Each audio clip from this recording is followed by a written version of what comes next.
Então, algumas pessoas para falar têm dificuldades, outras para ficar caladas têm dificuldades.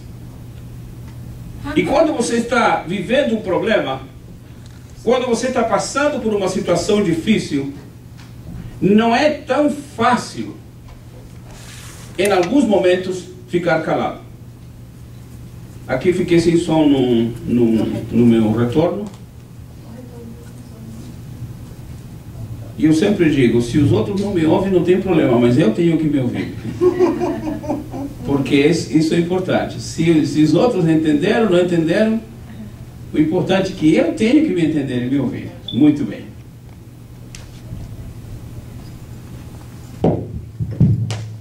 Então o Senhor disse ao povo, para caminhar, para dar uma volta pela cidade, e este caminhar e dar a volta pela cidade, é exatamente para o pessoal fazer isso em silêncio, sem falar uma palavra, sem gritar nada, sem dizer nada, fazer isso por 6 vezes, 6 dias.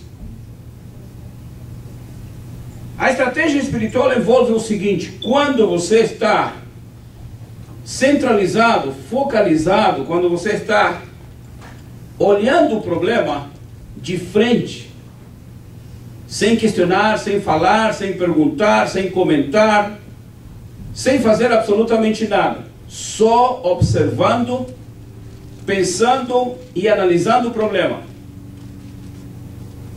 Isso tem no mundo espiritual uma importância muito grande. Aprender a ficar calado não é qualquer pessoa que consegue isso. Todo mundo às vezes batalha, luta para poder dizer o que quer dizer, para ter a chance de poder dizer o que quer dizer.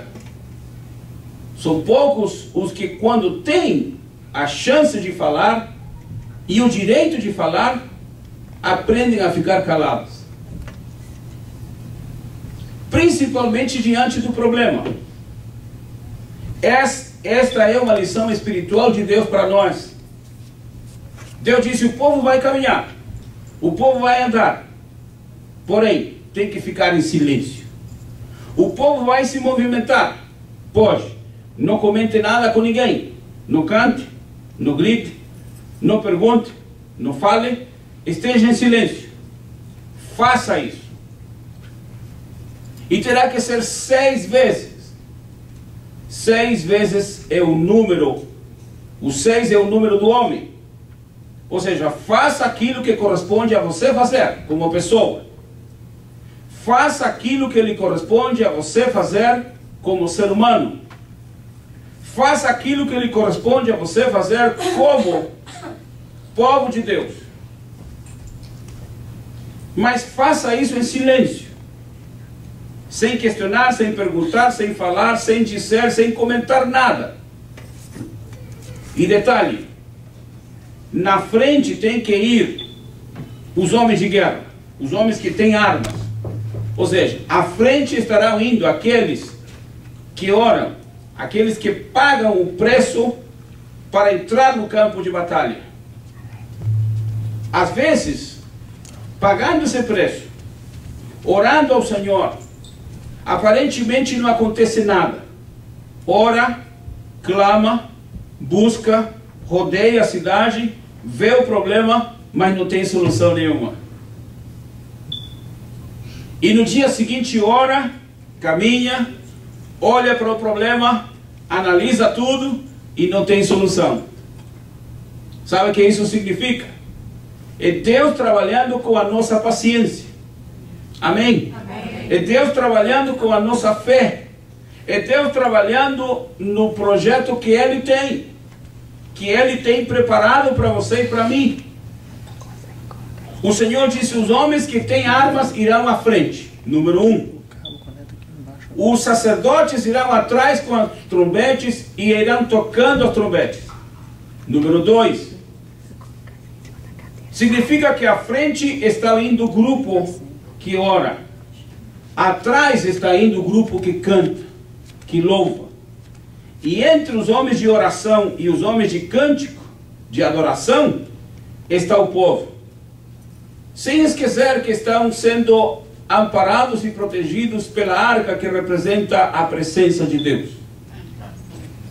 O problema pode ser grande, a cidade pode ser muito forte, o rei pode ser muito bravo, os valentes podem ser muito valorosos, mas de que isso significa, importa, vale, se Deus é por nós? Amém. O que isso representa, o que isso tem como significado? Se Deus está no controle de todas as coisas. O Senhor disse a Josué: Josué, eu vou entregar a cidade. Então disse o Senhor a Josué: olha, tenho dado na tua mão a Jericó, e ao seu rei, e a seus valentes e valorosos. Deus já entregou. Porém, a cidade ainda não estava vencida. Deus já entregou a cidade, o rei e os valentes. Mas o povo ainda não tinha tomado posse dessa bênção. É interessante entendermos que quando Deus entrega um plano, quando Deus dá uma ordem, Deus não está querendo saber como vai acontecer, nem o que vai suceder. Deus já sabe. Amém? Amém. Não sei se lhe tocou alguma vez de você ter viajado e, vamos pensar, o Brasil vai ter um jogo, que é um jogo pela Copa do Mundo, e você quer assistir esse jogo, mas você está viajando. E você pede para alguém gravar esse jogo para você. Quando você chega, você pega, naquela época podia ser algum outro meio mais antigo, vamos supor, entregou o CD com a gravação do jogo. E você não quer que a pessoa diga para você: olha, ganhamos de 2-0 ou perdimos de 3-1. Você não quer ouvir. E mesmo que, se a pessoa não fala para você, quem gravou esse jogo para você sabe qual foi o resultado, não sabe? Porque a pessoa gravou. E aí de repente você chega tão animado e diz: Senhor, que bom, eu vou assistir um jogo agora. E você começa a torcer. E você começa a torcer e de repente grita, de repente pula. Mas a pessoa que já assistiu, a pessoa que já gravou o jogo, sabe como isso vai terminar. Não é verdade? Mas você não sabe. Quando Deus disse a Josué: Josué, já entreguei a cidade na tua mão, já entreguei o rei na tua mão, já entreguei os valentes e os valorosos na tua mão. Josué não sabia como isso ia terminar. Mas Deus começa a dar certos detalhes. Vocês vão rodear a cidade, primeiro dia, segundo, terceiro, quarto, quinto, sexto dia. No sétimo dia darão aquela volta, e quando as trombetas tocarem com toda a vibração, com todo esse som prolongado, aí o povo então vai gritar. E aí o Senhor disse: quando o povo grite, os muros cairão.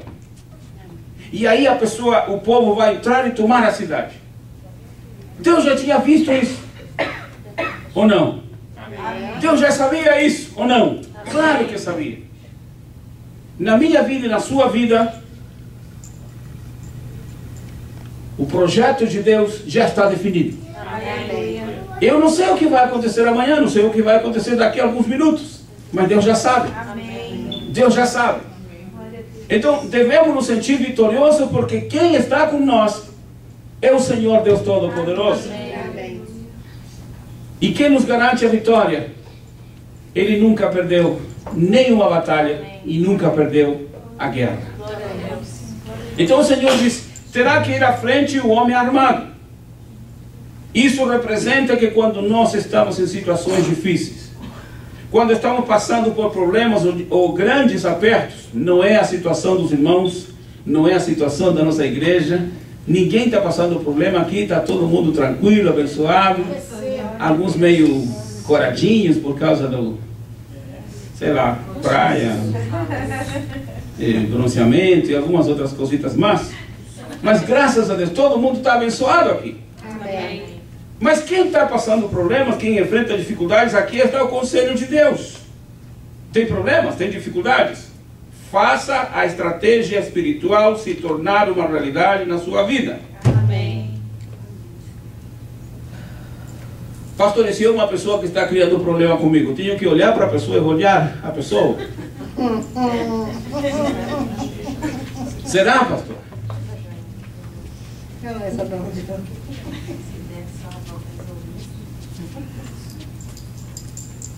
Se existem grandes problemas, com certeza Deus tem grandes soluções. Amém. Se há grandes inimigos, com certeza o Senhor dará grandes batalhas, ganhas, grandes vitórias. Foi o que aconteceu com Josué e com todo o povo. Há problemas? Número 1, orar àquele que tudo pode. Amém. Que representa os homens com armas, os homens preparados, armados. Vamos batalhar na oração. Vamos lutar no momento da luta. Vamos lutar na oração. Pode ser difícil, pode ser cansativo, de repente pode até parecer que não tem solução nenhuma. Porque, meus irmãos,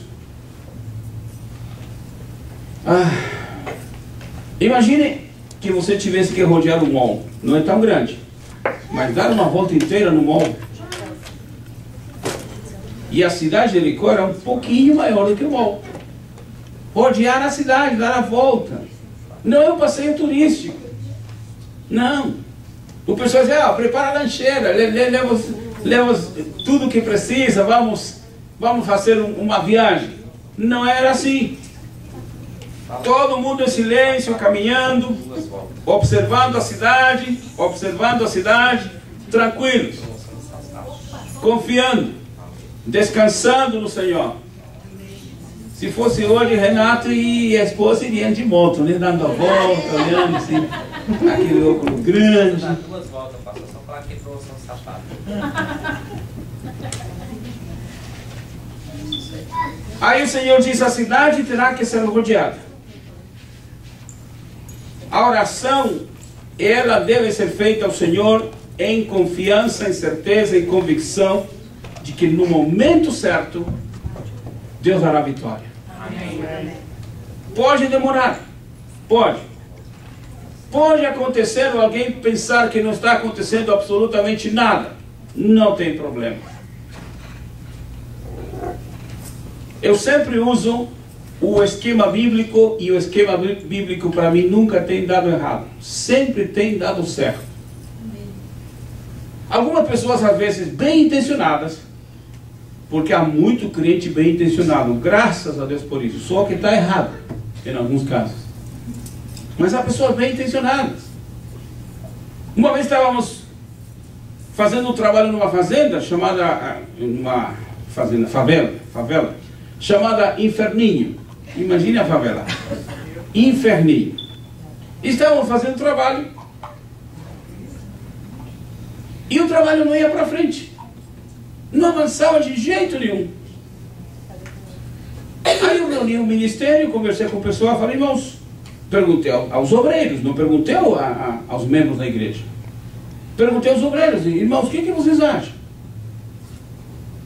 A congregação está crescendo, está diminuindo, a coisa está sendo difícil, e nós queremos que a obra de Deus cresça, porque esse lugar tem muita gente. E nós temos que orar e temos que batalhar e fazer o trabalho para que a obra de Deus cresça. Aí eu mudei uma ideia, foram trocados vários obreiros, vários líderes, mas não havia resultado. Aí aparece um líder, já um senhor de uma certa idade, bastante experiência na obra, mas meio cansado, meio... É aquele tipo de carrinho velho que vai, mas não tem que forçar muito. Aí de repente, pastor, o senhor aceitaria um conselho? Eu falei, claro, pode falar. Chegou esse pastor, eu acho que a melhor coisa que o senhor poderia fazer com essa congregação é fechar. Já que não está tendo pessoa, não está tendo interesse, feche a congregação.